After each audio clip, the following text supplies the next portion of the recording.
చనిపోయిన ఆ ఇద్దరి గురించిన అన్ని ఎవిడెన్స్లు ఇందులో ఉన్నాయి.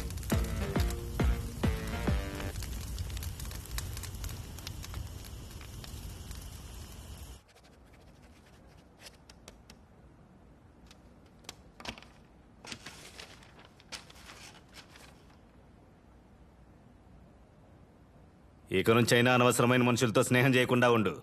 నిన్ను ఈ కేసు నుంచి బయటపడేయడానికి మా అన్న కూతురు కోసం నేను చాలా రిస్క్ చేశాను. ఊరికే ఆగతాయిలా ఉండకు. అన్నిటికీ సారే సపోర్ట్ చేశారు. ఈ రూమ్ నుంచి బయటికి వెళ్ళగానే కేసును మర్చిపోవాలి. ఎవరితోనూ డిస్కస్ చేయకూడదు, అర్థమైందా?